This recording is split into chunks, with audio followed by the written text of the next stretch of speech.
নিরাপদ, সুশৃঙ্খল ও নিয়মিত অভিবাসন প্রক্রিয়ার মাঝে যেন মধ্যস্বত্বভোগীরা অনুপ্রবেশ করতে না পারে সে ব্যাপারে নজরদারি বাড়ানো হবে, এমনটাই জানিয়েছেন প্রবাসী কল্যাণ ও বৈদেশিক কর্মসংস্থান প্রতিমন্ত্রী শফিকুর রহমান চৌধুরী।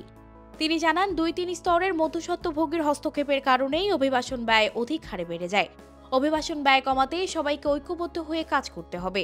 একই সঙ্গে প্রতিমন্ত্রী বাংলাদেশি সংশ্লিষ্টদের নতুন শ্রমবাজার খোঁজার তাগিদ দেন।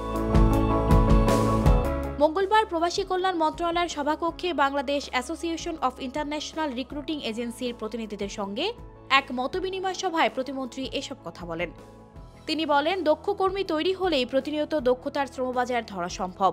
এতে দেশের রেমিটেন্সের হার বৃদ্ধি পাবে। মতবিনিময় সভায় সভাপতির বক্তব্যে প্রবাসী কল্যাণ ও বৈদেশিক কর্মসংস্থান মন্ত্রণালয়ের সচিব মোহাম্মদ রুহুল আমিন বলেন, তাদের লক্ষ্য নিরাপদ, নিয়মিত ও দায়িত্বশীল অভিবাসন। এক্ষেত্রে সবাইকে স্বচ্ছতা ও জবাবদিহির সাথে কাজ করতে হবে। প্রবাসী কর্মীদের সামগ্রিক সুরক্ষায় সকল অংশীজনের দায়িত্বশীল ভূমিকা খুবই জরুরি।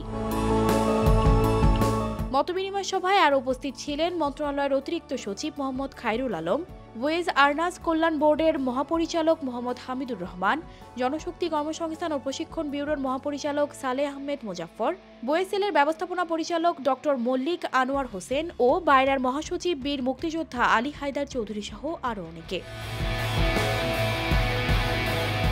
সানজিদা রহমান, প্রবাস খবর।